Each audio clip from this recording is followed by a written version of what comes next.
નમસ્કાર મિત્રો, આપ સૌનું સ્વાગત છે અમારી યુટ્યુબ ચેનલ પર। આજે આપણે ગુજરાતમાં લાગુ થનારા યુનિફોર્મ સિવિલ કોડ એટલે કે યુસીસી વિશે આપણે વાત કરીશું। યુસીસી એટલે શું? ગુજરાતમાં કાયદો લાગુ થયા પછી શું બદલાશે, કઈ કઈ બાબતો પર અસર પડશે અને શું આ નિર્ણય સૌ માટે ન્યાયસંગત છે?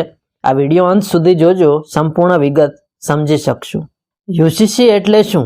યુનિફોર્મ સિવિલ કોડ એટલે કે સર્વ માટે સમાન નાગરિક કાયદો। આ કાયદો દેશના દરેક નાગરિક માટે એક સરખો લગ્ન, તલાક, વારસાઈ, દત્તક વગેરેના નિયમો બનાવે છે। હાલમાં ભારતના દરેક ધર્મ માટે અલગ અલગ પર્સનલ લો છે। હિન્દુ માટે હિન્દુ મેરેજ એક્ટ, મુસ્લિમ માટે શરિયા લો, ખ્રિસ્તીઓ માટે ક્રિશ્ચિયન મેરેજ એક્ટ વગેરે। યુસીસી આવી તમામ અલગ અલગ કાયદાઓને એક જ કાયદામાં સમાવી દે છે। તો ગુજરાતમાં યુસીસી લાગુ થયા બાદ મુખ્ય જે ફેરફારો થવાના છે તે આપણે આ વિડીયોમાં જોઈશું। લગ્ન અને તલાક, દરેક ધર્મ માટે અલગ અલગ કાયદાઓ છે। યુસીસી પછી લગ્ન અને તલાક માટે એક સરખા નિયમો બનશે। કોર્ટ મેરેજ એ મહત્વની રહેશે। બહુપત્ની પ્રથા, મુસ્લિમ પર્સનલ લો મુજબ એકથી વધુ લગ્ન શક્ય છે।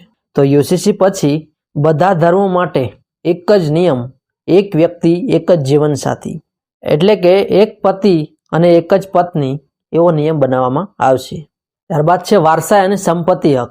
પુત્ર અને પુત્રી માટે વારસાઈના જુદા જુદા કાયદાઓ હતા, જે યુસીસી પછી સ્ત્રી પુરુષને સમાન સંપત્તિનો હક મળશે। દત્તક, હિન્દુઓ માટે અલગ અને મુસ્લિમોમાં દત્તક લેવાની પરંપરા નથી।